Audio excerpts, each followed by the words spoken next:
ब्रह्म सूत्र के तृतीय अध्याय के चतुर्थ पाद के पंचम अधिकरण का विचार कल संपन्न हुआ। षष्ठ अधिकरण का विचार आज होना है।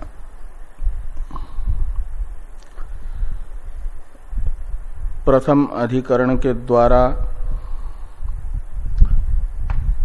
जो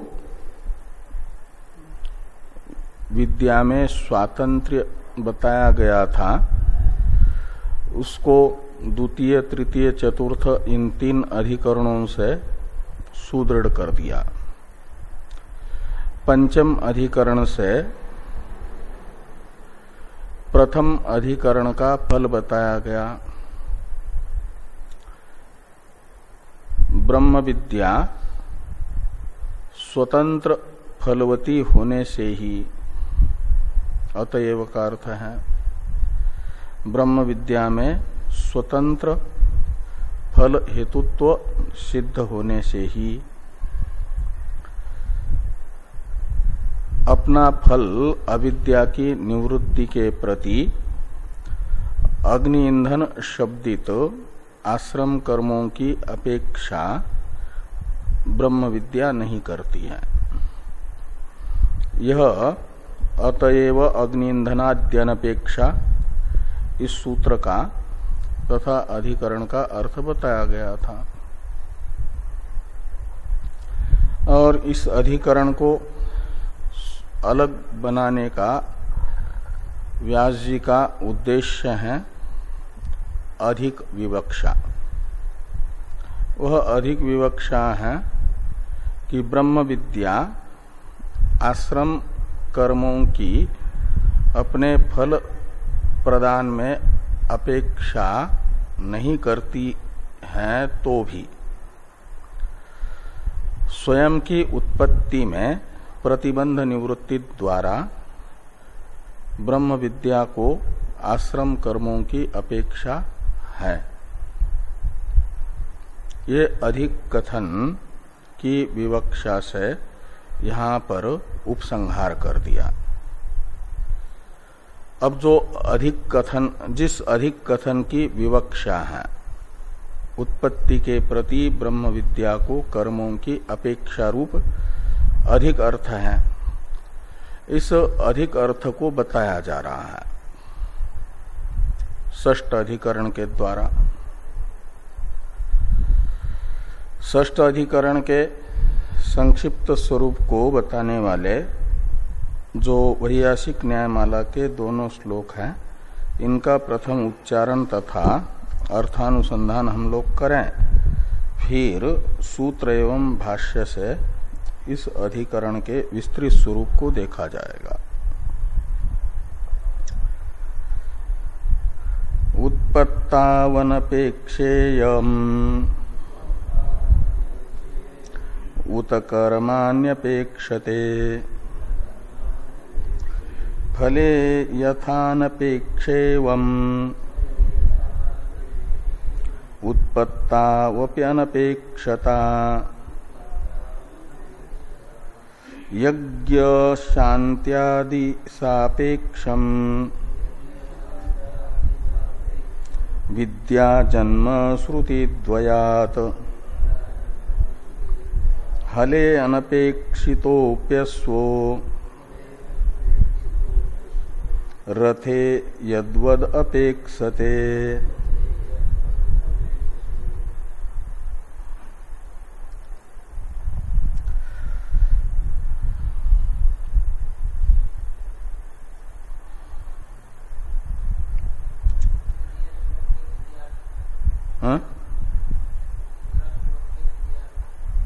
द्वितीयार्ध में हले अनपेक्षितोप्यस्व,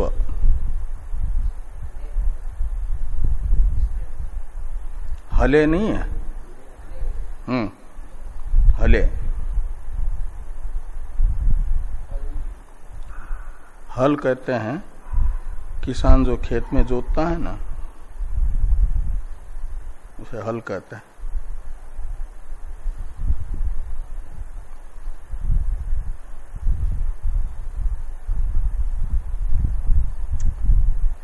तो विद्या ही इस अधिकरण का भी विषय है।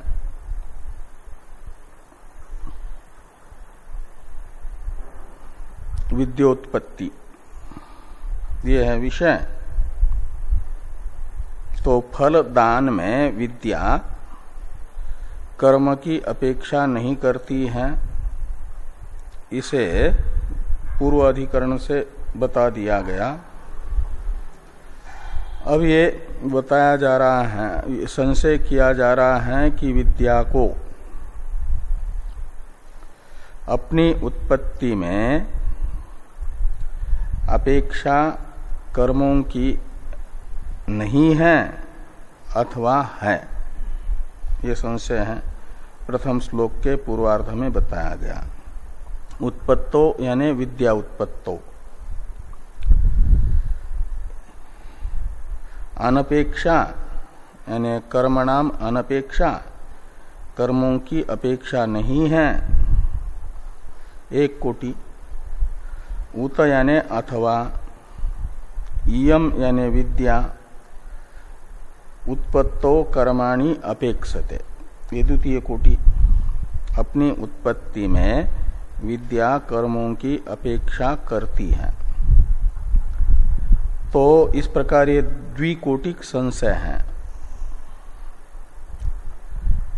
तो पूर्व पक्षी कहते हैं यथा विद्या फले कर्म अनपेक्षा, तो फल प्रदान में विद्या को जैसे कर्मों की अनपेक्षा है, अपेक्षा नहीं है, तो माना जाए एवं यानी फल में विद्या की अनपेक्षा, विद्या को फल में कर्मों की अनपेक्षा, ये दृष्टांत हुआ। इसे दृष्टांत बना करके पूर्व पक्षी दार्ष्टान्त में भी ये कहना चाहते हैं कि एवं उत्पत्तौ कर्मणाम अनपेक्षता विद्यायाम, तो विद्या को कर्म की अनपेक्षा ही है उत्पत्ति में भी। जैसे फल देने में कर्म की अपेक्षा नहीं है, ऐसे अपनी उत्पत्ति में भी विद्या को कर्म की अपेक्षा नहीं है। ये माना जाए, ये पूर्व पक्ष हुआ। सर्वत्र अनपेक्षा ही, फल में भी उत्पत्ति में भी कर्म अनपेक्षिणी ही विद्या है। इस प्रकार का पूर्व पक्ष प्राप्त होने पर सिद्धांत बताया जा रहा है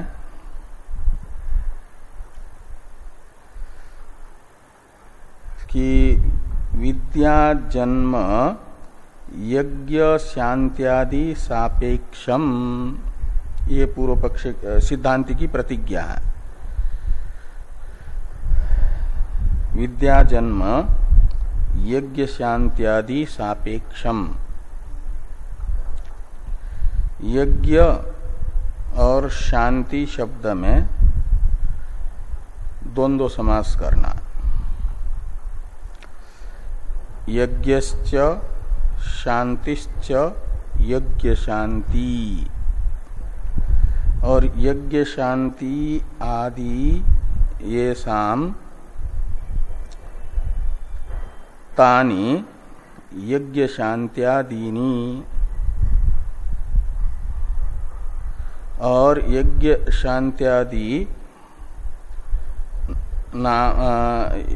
अपेक्षते यया सा यज्ञ शांत्यादि सापेक्षा ये न, ऐसा जन्म है ना नपुंसकलिंग, इसलिए यज्ञ शांत्यादि अपेक्षते ये न विद्या जन्मना तत् यज्ञ शांत्यादि सापेक्षम। हाँ, तृतीया। तो ये आदि शब्द जो द्वंद्व के अंत में है, आदि सापेक्ष, इनका अन्वय होगा दोनों के साथ, यज्ञादि सापेक्षम शांत्यादि सापेक्षम विद्याजन्म, ऐसे लगाना। शांति यानी शम,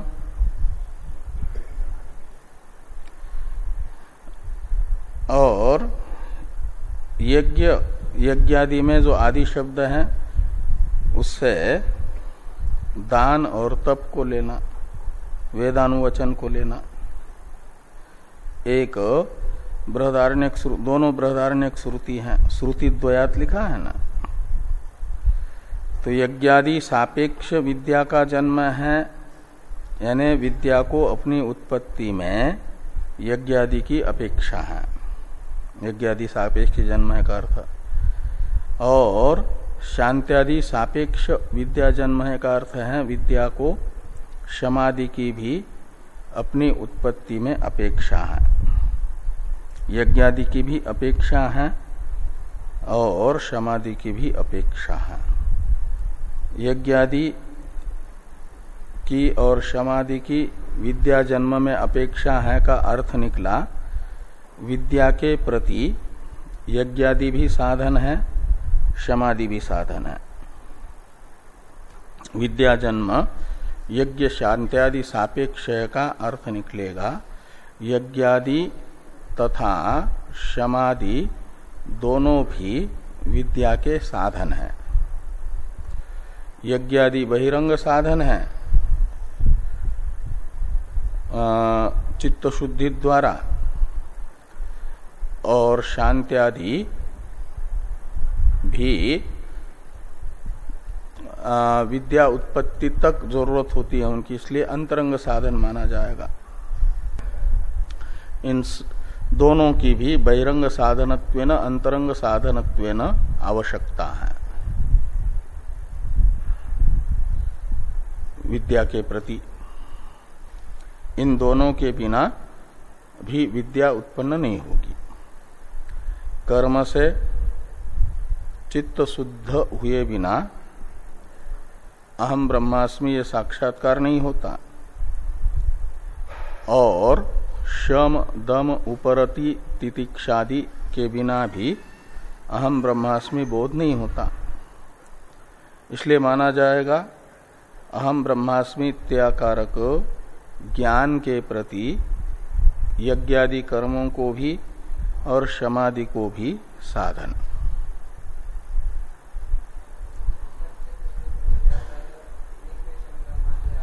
हाँ, यानी जिनका चित्त शुद्ध होता है उनमें नित्यानित्य वस्तु विवेक आता है, अनित्य के प्रति वैराग्य होता है। अनित्य के प्रति वैराग्य होने से फिर शम दम उपरति तितिक्षादि आते हैं, और ये आने से नित्य वस्तु वैराग्य, अनित्य के प्रति वैराग्य हुआ, और नित्यानित्य वस्तु विवेक में नित्य वस्तु जो मोक्ष है उसकी आकांक्षा भी हो जाती है, वही मोक्षा कहलाती है। वो भी नित्यानित्य वस्तु विवेकाधीन है।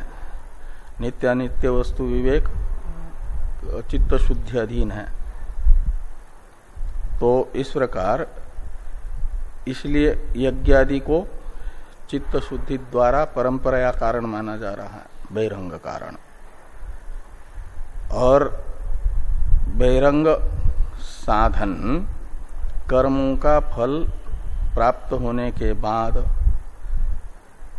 विवेक वैराग्य के पश्चात समाधि ब्रह्मज्ञान के साधन फिर ज्ञान की उत्पत्ति पर्यंत आवश्यक होते हैं, इसलिए अंतरंग साधन कहा जा रहा। अवान्तर भेद है इन दोनों में। तो ये कहा यज्ञ शांत्यादि सापेक्षम विद्या जन्म, ब्रह्म विद्या की उत्पत्ति यज्ञ तथा शांत्यादि की अपेक्षा से होती है। कहा यह आपको कैसे ज्ञात हुआ? यज्ञादि तथा शांत्यादि दोनों भी ब्रह्म विद्या की उत्पत्ति के प्रति साधन है। इसका ज्ञापक कोई प्रमाण? तो कहा श्रुति प्रमाण है। इसलिए कहा श्रुति द्वयात, तो दो श्रुति वचनों से यह निश्चित होता है। एक श्रुति वचन है तम एतम वेदानुवचनेन ब्राह्मणा विविदिशन्ति यज्ञेन दानेन तपसा अनाशकेन। यह श्रुति बताती है कि वेदानुवचन, यज्ञ, दान तथा अनाशक तप, इनमें तृतीया है ना, जितने तृतीयांत हैं उनमें साधनत्व। और विविदिशन्ति इसमें लेट लकार है। विध्यर्थे लिंगर्थे लेट विधानम, ऐसा एक पाणिनीय सूत्र है वेद में। येषु पंचम लकारो छंदो मात्र गोचर, ऐसा आता है ना वेद। तो छंद का विषय है, वेद का विषय है। और वो वेद में किस अर्थ में होगा? तो लोक में जिस अर्थ में लिंग का विधान होता है उन्हीं अर्थों में वेद में लेट लकार का विधान होता है। और लेट लकार के स्थान पर आदेश होंगे तिबादी। और ये टीत होने से, जैसे लट लकार टीत होने से तिबादी इकार आदि का लोप नहीं होता है ना। इतश्च सूत्र से गित लकार स्थानिक तिबादी का अवयव इकार का लोप होता है। ये लेट लकार तो टीत है, इसलिए जो झी हुआ बहुवचन में लेट के स्थान पर विविदिशन्ति में, पहले विद ज्ञाने धातु से सन प्रत्यय हुआ और सनयंगों से द्वित्वादि होकर के विविदिश धातु बना। सनाद्यंता धातुओं से धातु संज्ञा, और विविदिश धातु से लेट लकार, और लेट के स्थान पर झी को झोंत सूत्र से अंत, झ को तो अंति बना कर्तरी शब, और अतो गुणे से पर रूप होकर के विविदिशन्ति बन जाता है। तो विविदिशन्ति का अर्थ निकलेगा विविदिशाम कुर्यात, विविदिशाम संपादयेत, यह अर्थ निकलता है। दर्श पूर्णमासाभ्याम स्वर्ग कामो यजेत का अर्थ निकलता है दर्श पूर्णमास याग से स्वर्ग का संपादन करे। ऐसे यज्ञेन विविदिशन्ति का अर्थ निकलेगा कि यज्ञादि साधनों से विविदिशा का संपादन करें।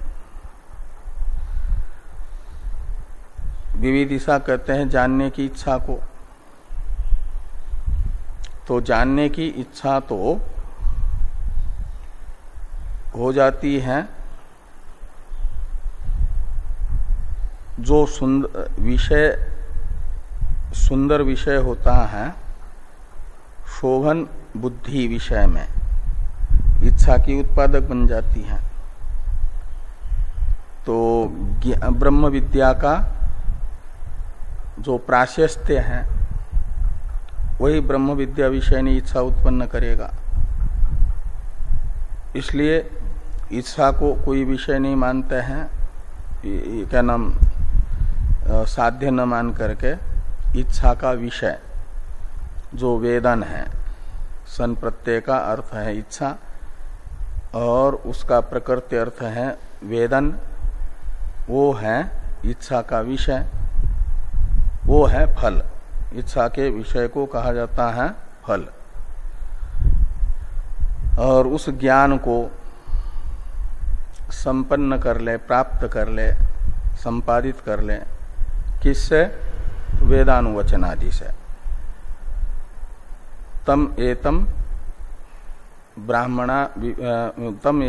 वेदानुवचनेन ब्राह्मणा विविदिशन्ति यज्ञेन दानेन तपसा अनाशकेन। इसमें तम एतम ये सर्वनाम बताते हैं प्रकृत आत्मा को। तो तम एतम यानी आत्मानम। विविदिशंति का अर्थ है आत्मा का ज्ञान प्राप्त करना चाहते हैं, हम आत्म संपादन, आत्मज्ञान संपादन करें। तम एतम विविदिशंति का अर्थ निकलेगा आत्मज्ञान संपादन कर लें।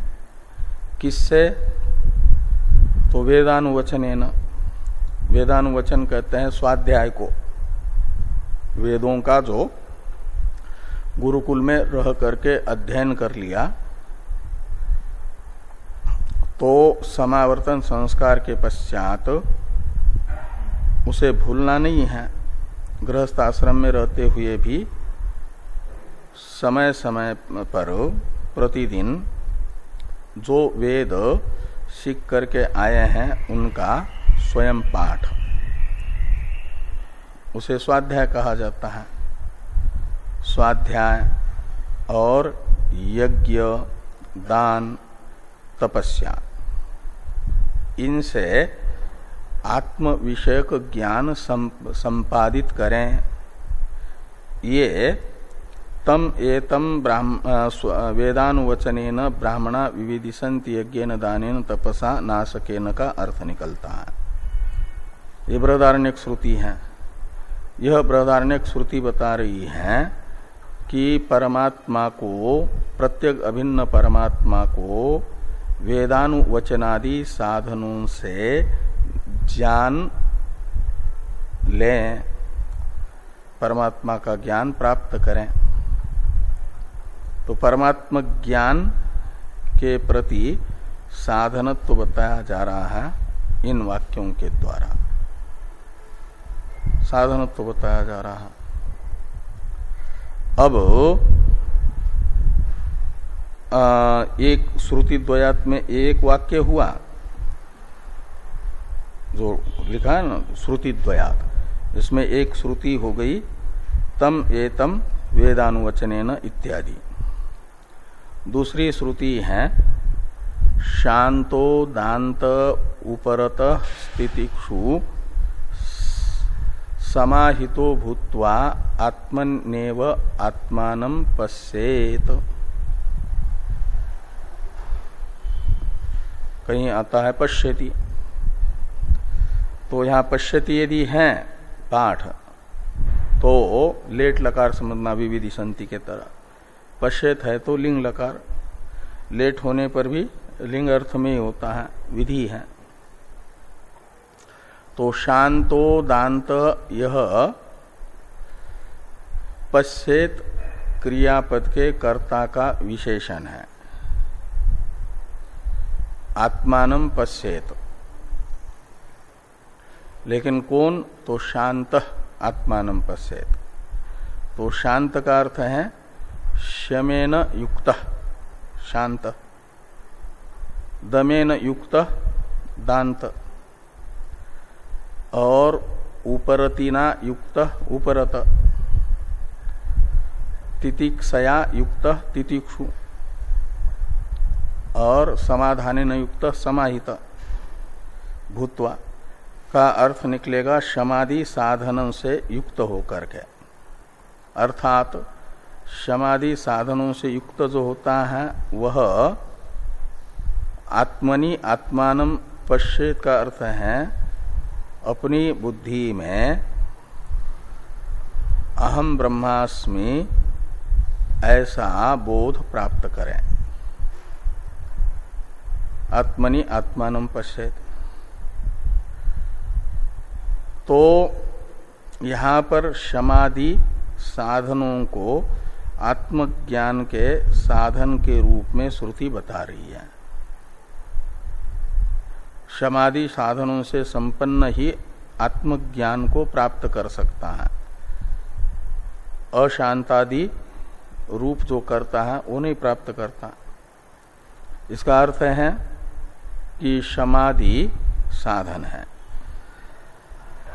तो समाधि साधनेन आत्मानं पश्येत यानी आत्मज्ञानं संपादयेत, यह अर्थ निकलेगा। तो यह श्रुति समाधि को आत्मज्ञान के साधन के रूप में बता रही है, यज्ञादि को वह श्रुति आत्मज्ञान के साधन के रूप में बता रही है। इस प्रकार ये जो दो श्रुतियां हैं, इन दो श्रुति प्रमाणों से यज्ञादि तथा समाधि की आत्मज्ञान की उत्पत्ति में अपेक्षा सिद्ध होती है। ये यहां पर कहा यज्ञ शांत्यादि सापेक्षम विद्या जन्म श्रुति द्वयात्।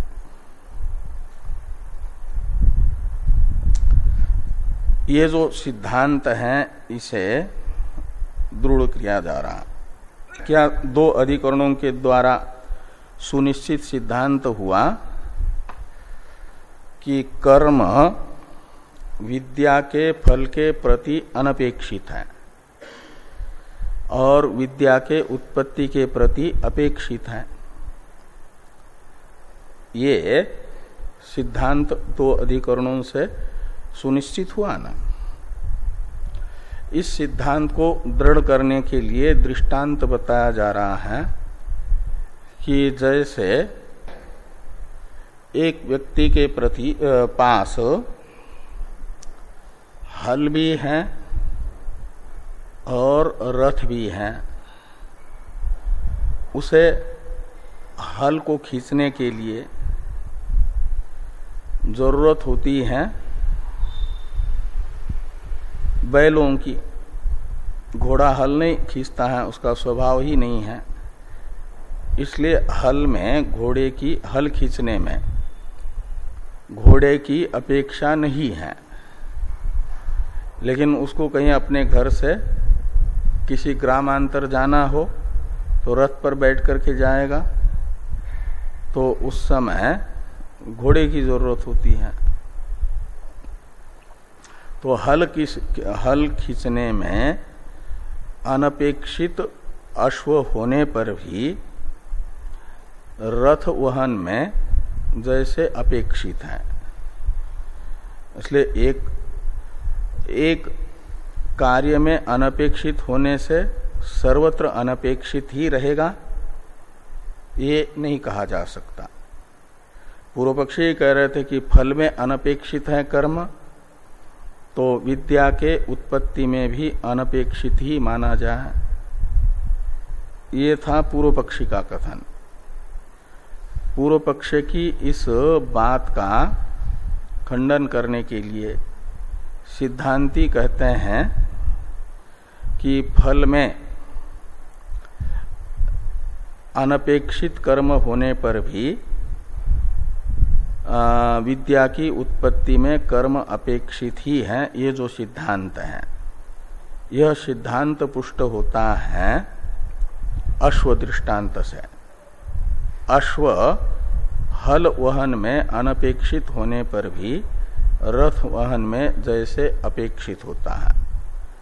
ये नहीं कि हल वहन में अनपेक्षित है तो रथ वहन के प्रति भी उसे अनपेक्षित ही माना जाए, ऐसा नहीं होता। ऐसे अश्व के तरह कर्म फल में अनपेक्षित होने पर भी उत्पत्ति में अपेक्षित रहेंगे। ये उत्तरार्ध में बताया गया। हले अनपेक्षितोपि अश्व, ये दृष्टांत है।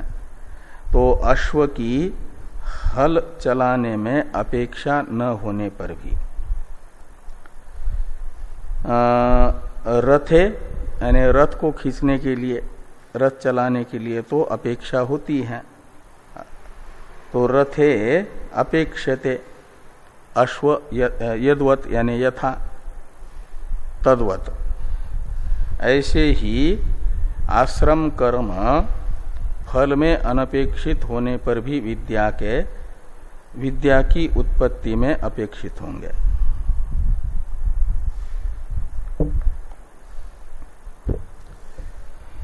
अब सूत्र की अवतरण टीका को देखिए। अधिकम आह सर्वापेक्षा, तो जो ये कहा था कि अग्नि ईंधनादि अधिकरण को बनाया गया अधिक विवक्षा से,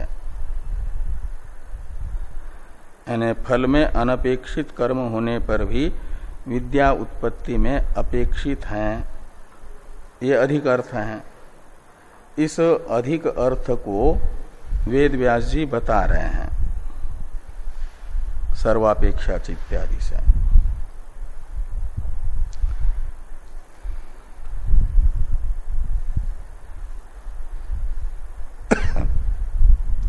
अब सर्वापेक्षाच इत्यादि सूत्र का अर्थ देखने से पहले इससे तो सिद्धांत बताया जा रहा है, तो विषय और संशय को तथा पूर्व पक्ष को भाष्य में देखा जा, फिर सिद्धांत को बताने वाले सूत्र का हम लोग अर्थानुसंधान करें। पहले भाष्य देखिए। तो इदम इदानिम चिंत्यते इत्यादि जो भाष्य है, इस भाष्य की अवतरण टीका को देखा जाए। भाष्य को देखने यानी सूत्र को देखने से पहले भाष्य देखना है, भाष्य को देखने से पहले सूत्र भाष्य की अवतरण टीका।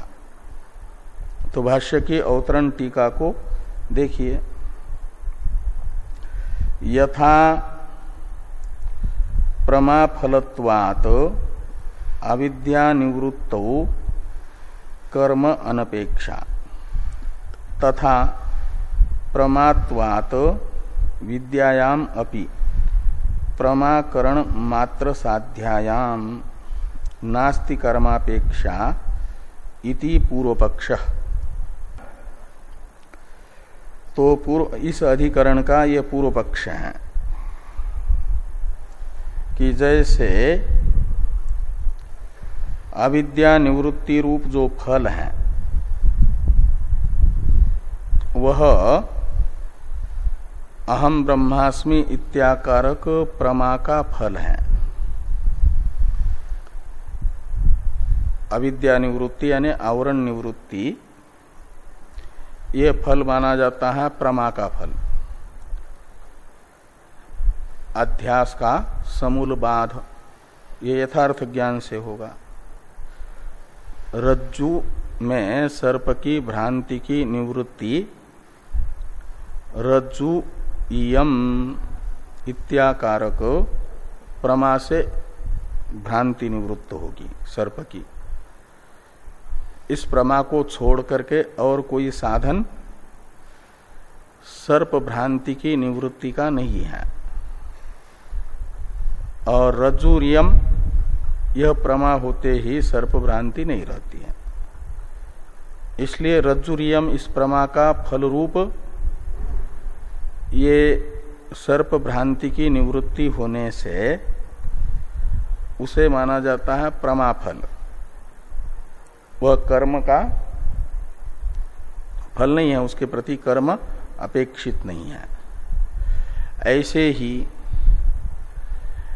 अनात्मा शरीर आदि में आत्माभिमान रूप जो भ्रांति है अध्यास, इसकी समूल निवृत्ति ये अहम ब्रह्मास्मि ऐसे अधिष्ठान की प्रत्येक अभिन्नतया प्रमा का फल है।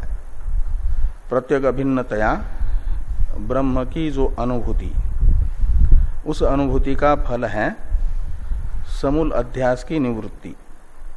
ये प्रमा मात्र का फल हुआ। तो प्रमा का फल अविद्या निवृत्ति होने से उसमें प्रमा मात्र साध्यत्व रहेगा। प्रमा से अतिरिक्त कर्म साध्यता नहीं रहेगी। ये पूर्व पक्षी कह रहे हैं कि यथा प्रमा फलत्वात् अविद्या निवृत्तो कर्म अनपेक्षा, प्रमा का फल रूप होने से अविद्या की निवृत्ति रूप मोक्ष कर्म सापेक्ष नहीं है। कर्म निरपेक्ष है। ये दृष्टांत है। और दार्ष्टान्त में कहते तथा प्रमात्वात् विद्यायाम अपि प्रमाकरण मात्र साध्यायाम नास्ति कर्मापेक्षा, यानी विद्यायाम अपि कर्मापेक्षा नास्ति, ये दार्ष्टान्त है। तो जैसे मोक्ष में कर्म की अपेक्षा नहीं है विद्या को, ऐसे अपनी उत्पत्ति में भी कर्म की अपेक्षा नहीं होगी। क्यों? विद्या प्रमारूप है, तो प्रमा तो होती है प्रमाण साध्य। तो इसलिए कहते हैं प्रमाकरण मात्र साध्यायाम। प्रमाकरण का अर्थ है प्रमाण, तो प्रमाकरण मात्र साध्य का अर्थ है प्रमाण मात्र साध्य। मात्र पद व्यावर्तक है, जो प्रमाण नहीं है उसका। तो कर्म तो प्रसिद्ध 6 प्रमाणों में से कोई प्रमाण नहीं है ना। और प्रमा को कर्म साध्य मानेंगे तो जो प्रमाण कोटि में नहीं आता कर्म, उससे साध्य होने से अप्रमाण साध्य माना जाएगा। तो प्रमा तो प्रमाण मात्र साध्य होती है।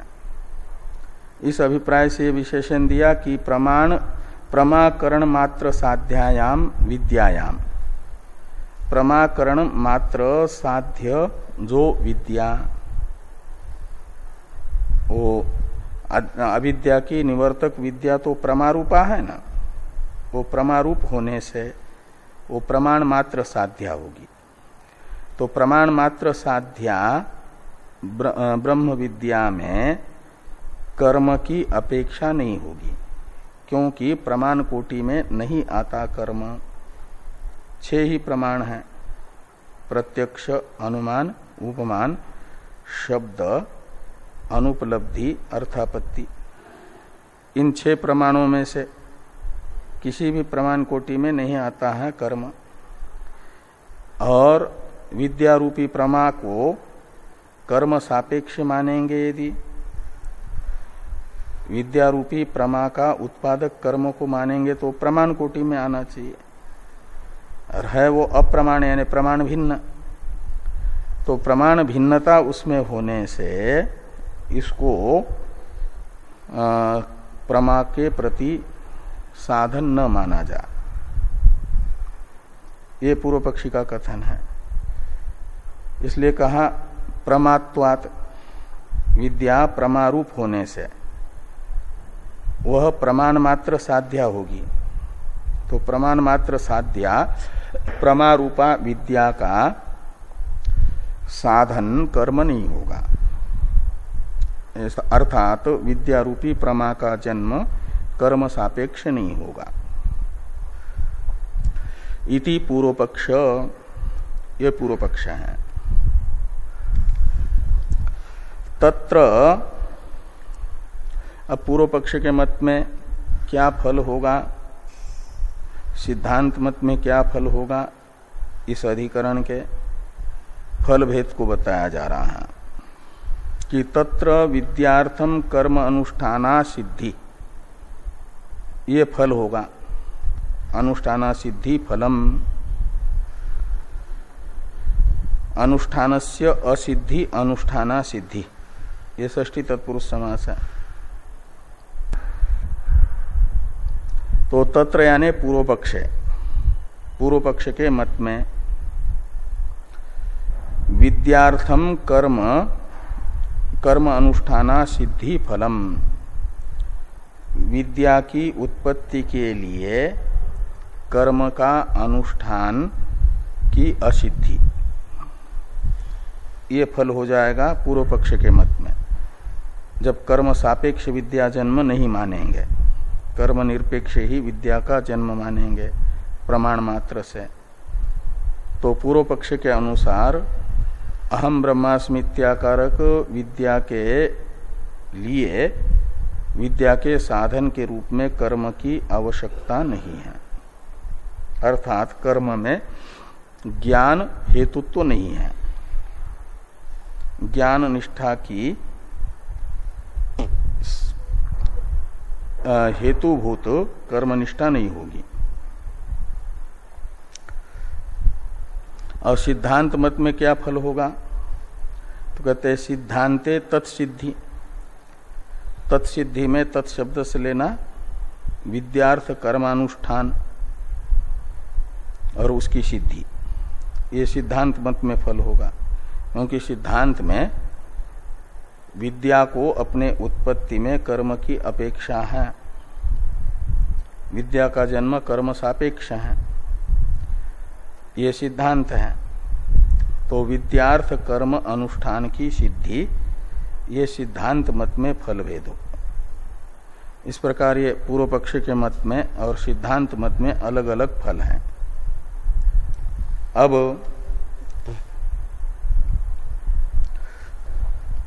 आगे हैं अत्र विविदिशायाम इष्यमान ज्ञाने वा यज्ञादीनां कर्मणां हेतुत्वम् अपूर्वत्वात् विधीयते। तो विविदिशायाम, अत्र विविदिशायाम इष्यमान ज्ञाने वा यज्ञादीनां कर्मणां हेतुत्वम् अपूर्वत्वात् विधीयते। इसमें अत्र शब्द से लेना अस्मिन् अधिकरणे। इस अधिकरण में यज्ञादि कर्म में विविदिशा के प्रति अथवा इष्यमान जो ज्ञान है, विविदिशा है ज्ञान की इच्छा, और ज्ञान है इच्छा का कर्म विषय। इष्यमान कहते हैं इच्छा के कर्म को, जिसकी इच्छा की जा रही है, काम्यमान, वो है ज्ञान, विद धातु का अर्थभूत। तो विविदिशा या विविदिशा का विषय ज्ञान, इन दोनों में से किसी में भी यज्ञादीनां कर्मणां हेतुत्वम् विधीयते। ये जो तम एतम वेदानुवचनेन ब्राह्मणा विविदिशन्ति यज्ञेन दानेन तपसा अनासकेन, ये श्रुति है। इस श्रुति के द्वारा विधान किया जा रहा है विविदिशा में साधन के रूप से कर्म का, यज्ञादि कर्मों का। तो विविदिशा में यज्ञादि कर्म का हेतु साधनत्वेन रूपेण विधान कहो, या विविदिशा के विषयभूत वेदन में, ज्ञान में यज्ञादि कर्मों का साधनत्वेन रूपेण विधान किया जा रहा है। वह कर्म में विविदिशा हेतुत्व या वेदन हेतुत्व साधनांतर से अप्राप्त है, प्रमाणांतर से अप्राप्त है।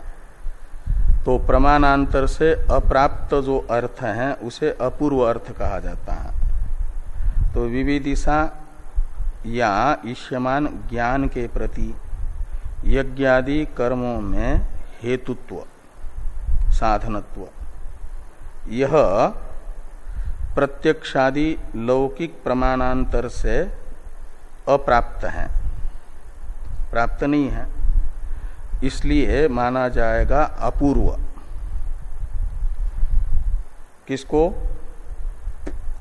ये यज्ञादि कर्म में जो विविदिशा या वेदन साधनत्व, उसे अपूर्व माना जाएगा, प्रमाणांतर से अज्ञात अर्थ रूप माना जाएगा। तो प्रमाणांतर से जो अज्ञात अर्थ है उसका ज्ञापक प्रमाण माना जाता है। तो ये विविदिशा या वेदन का साधनत्व जो प्रत्यक्षादि प्रमाणांतर से यज्ञादि कर्मों में अप्राप्त है, उसे उसकी प्राप्ति, उसका विधान विविदिशन्ति यज्ञेन दानेन तपसा नासकेन, इस वाक्य के द्वारा किया जा रहा है। इसलिए ये अपूर्व अर्थ माना जाएगा, प्रमाणांतर से अनधिगत अर्थ माना जाएगा, उसमें ये प्रमाण बन जाएगा। विद्या के प्रति यज्ञादि कर्म का साधनत्व अर्थात विद्या तथा कर्मों का साध्य साधन भाव, यह प्रत्यक्षादि प्रमाणांतर से अज्ञात है, अप्राप्त है, इसलिए उसे अपूर्व कहेंगे। तो जैसे दर्श पूर्णमासादि के प्रति स्वर्ग का साधनत्व प्रत्यक्षादि प्रमाणों से अप्राप्त है, उसे दर्श पूर्णमासाभ्याम स्वर्ग कामो यजेत यह श्रुति बताती है, इसलिए उसमें प्रमाण है स्वर्ग तथा दर्श पूर्णमास के साध्य साधन भाव में। ऐसे कर्म तथा वेदन का साध्य साधन भाव प्रमाणांतर से अप्राप्त है, उसका विधान करने वाली तम एतम वेदानुवचनेन इत्यादि श्रुति अपूर्व प्रमाण बन जाएगी, विधि बन जाएगी।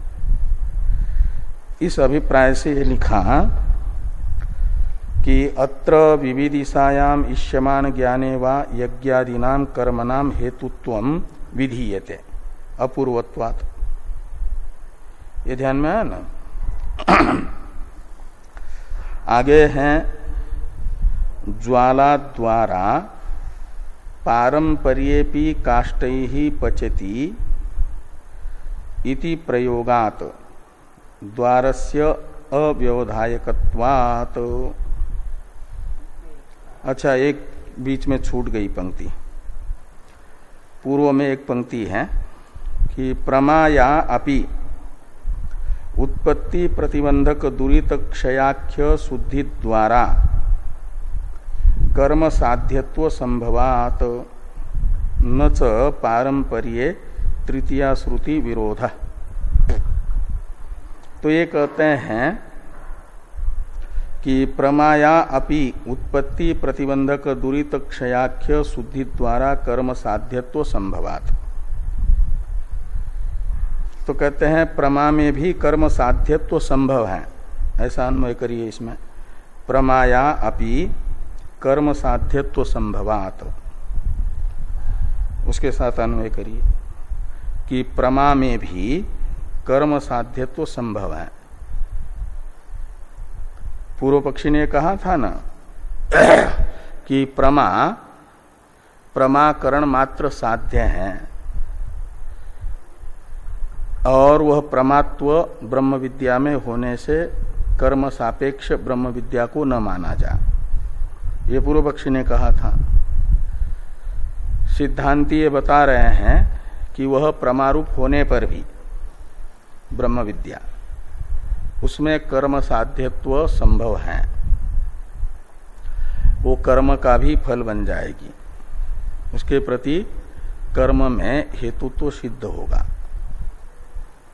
विद्या के प्रति, विद्या के प्रति कर्म में हेतुत्व कैसे सिद्ध होगा, ये दिखाने के लिए कहते हैं प्रमाया अपि कर्म साध्यत्व संभवात। तो प्रमा में भी कर्म साध्यत्व संभव है, अर्थात प्रमा के प्रति कर्म में साधनत्व संभव है, प्रमा और कर्म का साध्य साधन भाव संभव है। कैसे संभव है, तो कहते हैं चित्त शुद्धि द्वारा। ये लिखते हैं कि उत्पत्ति प्रतिबंधक दुरित क्षयाख्य शुद्धि द्वारा। उत्पत्ति से लेना प्रमा की उत्पत्ति, ज्ञान की उत्पत्ति। ज्ञान है वृत्ति, उत्पन्न होने वाला ज्ञान वृत्त्यात्मक होता है। अहम ब्रह्मास्मि इत्याकारी का जो चरम वृत्ति है वो ज्ञान है, उसकी उत्पत्ति तत्वमशादी वाक्यों को सुनने पर भी क्यों नहीं होती। तत्वमशादी वाक्य है प्रमाण, उसे सुनते ही अहम ब्रह्मास्मि ऐसी प्रमा उत्पन्न होनी चाहिए ना, लेकिन नहीं होती है। क्यों नहीं होती है? किसी को अहम ब्रह्मास्मि ये प्रमा होती है तत्वमसि सुनते ही, और किसी को नहीं होती है। किसको होती है? जिसका चित्त अहम ब्रह्मास्मित्याकारक प्रमा की उत्पत्ति में प्रतिबंधक दुरित से रहित है, दोषों से रहित है, उसे तत्वमसि सुनते ही अहम ब्रह्मास्मि यह प्रमा उत्पन्न होती है। और जिसके चित्त में अहम ब्रह्मास्मित्याकारक प्रमा की उत्पत्ति में प्रतिबंधक दोष विद्यमान है, उसे तत्वमशादि वाक्य सुनने पर भी अहम ब्रह्मास्मि ये बोध नहीं होता। तो उन दोषों का निवर्तक कौन बनेगा? तो उन दोषों के दोष अनेकों प्रकार के हैं। उन अनेकों प्रकार के दोषों के निवर्तक साधन भी अनेक हैं। निष्काम कर्म से लेकर के निधिध्यासन पर्यंत अनेक साधनों से निवर्त्य दोषों को माना जाता है अहम ब्रह्मास्मि इत्याकारक ज्ञान की उत्पत्ति में प्रतिबंधक दोष। और उन दोषों के रहते हुए तत्वमशादी वाक्यों को सुन करके भी अहम ब्रह्मास्मि बोध नहीं होता। उन दोषों को हटाना जरूरी है। उनमें स्थूल दोष माना गया है मल, दुरित। उस दुरित की निवृत्ति का उपाय है निष्काम कर्म। योगिनः कर्म कुर्वन्ति संगं त्यक्त्वा आत्मशुद्धये। तो आत्मशुद्धि में आत्मशुद्धि का आत्मा का अर्थ है अंतःकरण। तो अंतःकरण की शुद्धि, वो शुद्धि दो प्रकार से होती है। एक दोषों का अपलाप करने से माना जाता है शुद्ध हुआ, और गुणाधान करने से शुद्ध हुआ। तो संस्कार दो प्रकार का, एक गुणाधान रूप और एक दोष निवृत्ति रूप। तो मल नामक जो दोष है, दुरित है, उस दुरित की निवृत्ति द्वारा यज्ञादि कर्म ब्रह्म विद्या के उत्पत्ति के साधन बन जाते हैं। ब्रह्म विद्या को अपनी उत्पत्ति में प्रतिबंधक जो मल नामक दुरित है उसके निवर्तक साधन के रूप में कर्म को माना गया। साक्षात तो दोष का निवर्तक है, और दोष निवृत्त हुआ तो माना जाता है शुद्धि हुई। तो शुद्ध चित्त में ज्ञान होता है। इस प्रकार चित्त शुद्धि द्वारा वह ज्ञान का हेतु बन जाता है, ज्ञान कर्म साध्य बन जाता है। ये कहा कि उत्पत्ति प्रतिबंधक यानी ज्ञान की उत्पत्ति में प्रतिबंधक जो दुरित है, दोष है, पाप है, दुरित और उसका क्षय यानी निवृत्ति। वो निवृत्ति है नाम जिसका, ऐसी जो शुद्धि, पाप की निवृत्ति रूप, दोष की निवृत्ति रूप शुद्धि। इस शुद्धि, ये शुद्धि कराता है कौन? कर्म। तो शुद्धि द्वारा हेतु बन जाता है विद्या में ये ब्रह्म कर्म भी। इसलिए कर्म को माना जाता है विद्या का हेतु, और विद्या को कर्म साध्य। विद्या में कर्म साध्यत्व आएगा। इस प्रकार कहा कि कर्म साध्यत्व संभवात दुरित क्षय आख्य शुद्धि द्वारा कर्म में विद्या में कर्म साध्यत्व सिद्ध होता है। का अर्थ हुआ विद्या के प्रति शुद्धि द्वारा यानी परंपराया कारण बन रहा है कर्म। तो कहते हैं यदि विद्या को परंपरा से कारण मानेंगे तो परंपराया कारण मानेंगे कर्म को विद्या के प्रति, तो यज्ञेन वेदानुवचनेन तपसा अनासकेन इत्यादि में तृतीया नहीं होनी चाहिए। इस प्रकार की शंका यदि पूर्व पक्षी करते हैं तो सिद्धांती बता रहे हैं कि परंपराया भी साधन में तृतीया का प्रयोग देखा जाता है, इसलिए यहाँ पर भी परंपराया साधन को बताने के लिए वेदानुवचनेन यज्ञेन इत्यादि में तृतीया अनुपपन्न नहीं है, उपपन्न ही है, सिद्ध ही है। इसके लिए लिखते हैं कि न च पारंपर्ये तृतीया श्रुति विरोध। यदि पूर्व पक्षी कहते हैं पारंपर्ये यानी परंपराया साधन मानने पर ज्ञान का कर्म को साक्षात साधन न मान करके चित्त शुद्धि द्वारा परंपराया कारण मानेंगे तो तृतीया श्रुति का विरोध होगा। यज्ञेन वेदानुवचनेन दानेन इत्यादि में जो तृतीया है इनमें साधनत्व बताने वाली, उसका विरोध होगा। का मतलब है पूर्व पक्षी का मानना है जो साक्षात साधन है, साक्षात साधनत्व को बताने के लिए ही तृतीया विभक्ति होगी, परंपराया साधनत्व को बताने के लिए तृतीया नहीं होगी, ये पूर्व पक्षी का मानना है।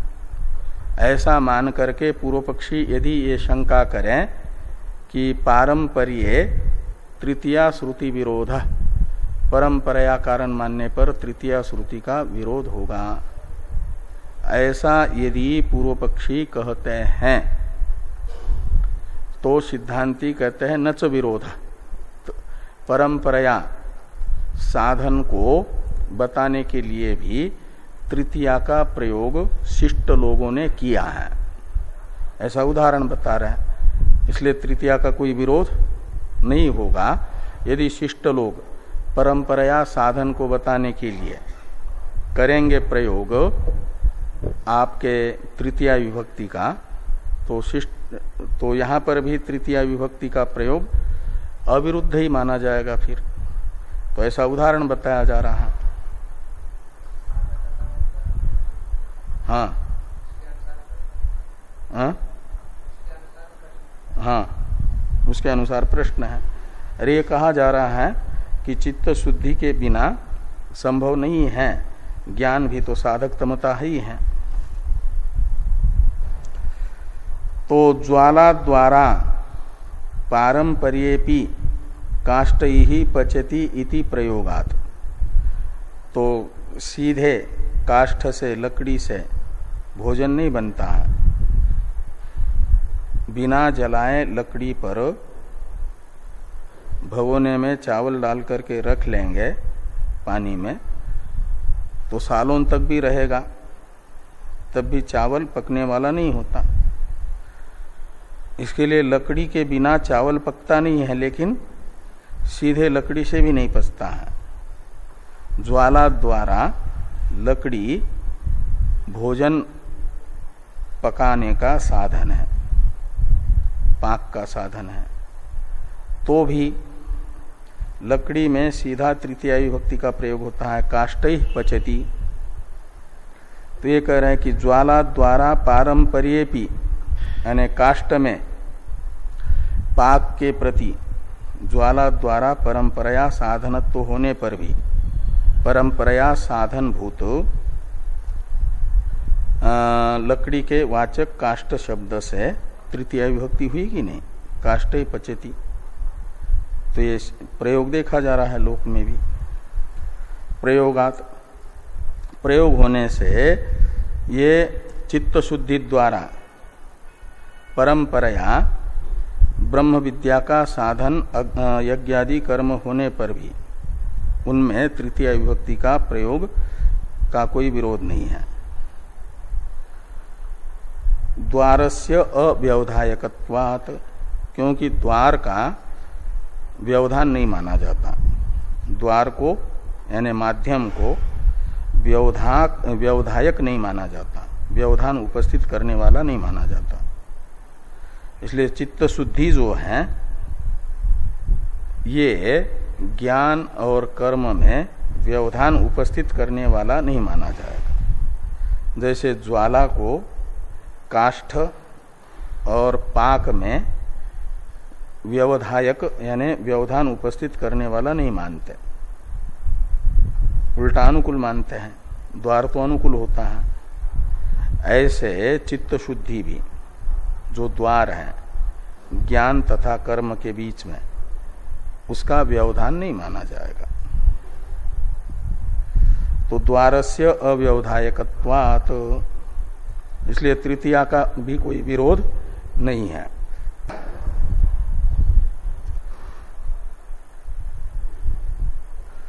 तो ये जो चित्त शुद्धि है इसको माना जा रहा है द्वार, ज्ञान को माना जा रहा है फल और कर्म को माना जा रहा है साधन। तीन हो गए ना। जैसे वहां पाक, ज्वाला, काष्ठ, ऐसे यहां तीन है, ज्ञान, शुद्धि, चित्त शुद्धि और कर्म। तो ये जो चित्त शुद्धि है ये द्वार है, कर्म तथा ज्ञान का माध्यम है। इसका ज्ञापक कोई प्रमाण होना चाहिए ना। जैसे ज्वाला ये काष्ठ तथा पाक का द्वार है, माध्यम है, इसका ज्ञापक प्रत्यक्ष प्रमाण है। ऐसे चित्त शुद्धि में कर्म एवं ज्ञान का द्वारत्व है, इसका ज्ञापक कोई प्रमाण होना चाहिए। किस प्रमाण से आपने निश्चित कर लिया कि चित्त शुद्धि कर्म तथा ज्ञान का द्वार है? हाँ हाँ क्या? हाँ, द्वारत्व विषय सप्तमी, द्वारत्व विषयक प्रमाण कौन है? इस प्रकार प्रश्न हुआ तो सिद्धांती वो प्रमाण बता रहे हैं कि शुद्धे द्वारत्वे मानाभाव नच, मानाभाव यानी प्रमाणाभाव। तो शुद्धि के द्वारत्व में द्वारत्व विषयक प्रमाण का अभाव है, शुद्धि के द्वारत्व विषयक प्रमाण का अभाव है, ऐसा नहीं कहा जा सकता। नच मानाभाव, प्रमाणाभाव नहीं का मतलब प्रमाण है। वो प्रमाण कौन है? तो कहते ज्ञानम उत्पद्यते पुंसाम क्षयात पापस्य कर्मणः कषाये कर्म भी पक्वे ततो ज्ञानम प्रवर्तते इति स्मृते। यह स्मृति वाक्य है। ज्ञानम उत्पद्यते पुंसाम क्षयात पापस्य कर्मणः। तो पाप कर्म का क्षय होने पर मनुष्यों को ज्ञान उत्पन्न होता है। मनुष्यों को ज्ञान की प्राप्ति होती है जब उनके चित्त में विद्यमान ज्ञान की उत्पत्ति में प्रतिबंधक पाप निवृत्त होता है, पाप का क्षय होता है। तो पाप क्षय ही तो शुद्धि है।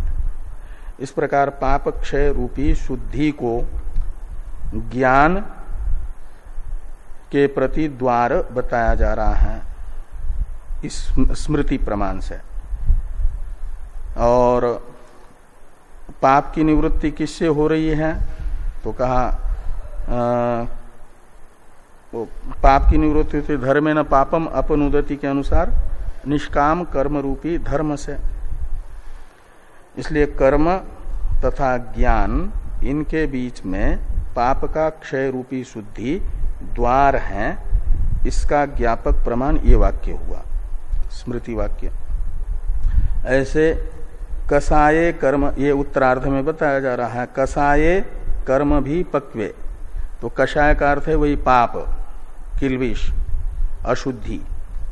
और वह कर्म भी पक्वे, कर्म से जब पक जाते हैं कषाय पाप, तो फिर ततो ज्ञानम प्रवर्तते, पकना यानी शिथिल पड़ जाना, चित्त से निवृत्त होना, इनका क्षय हो जाना। तब क्या हो जाता है कि ज्ञानम प्रवर्तते, तब ज्ञान हो जाता है। ये कषाय निवृत्ति का साधन कर्म है, ये बता रहा है। ऐसे आगे हैं अविद्या मृत्युं तीर्त्वा विद्या अमृतम अश्नुते इत्यादि श्रुतियां पाप निवृत्तो ज्ञानेन मुक्ति अभिधानाच्च, एक श्रुति पहले स्मृति बताई और स्मृति भी बताई जा रही है चित्त शुद्धि के द्वारत्व में कि अविद्या मृत्युं तीर्त्वा, इसमें अविद्या शब्द का अर्थ है कर्म, मृत्यु शब्द का अर्थ है पाप। तो अविद्या यानी शास्त्र विहितेन कर्मणा, मृत्युम यानी पापम तीर्त्वा यानी पाप का क्षय करके, और विद्या अमृतम अश्नुते, फिर विद्या उत्पन्न होती है, ज्ञान होता है और उससे अमृतत्व की प्राप्ति होती है यानी मोक्ष होता है। इत्यादि श्रुतियां कर्मणा पाप निवृत्तो ज्ञानेन मुक्ति अभिधानात्, ये श्रुति कर्म से पाप का क्षय होने के बाद ज्ञान की उत्पत्ति होती है ये बता रही है, और उत्पन्न हुए ज्ञान से मोक्ष होता है ये बता रही है। हाँ हाँ, मृत्यु यानी पाप।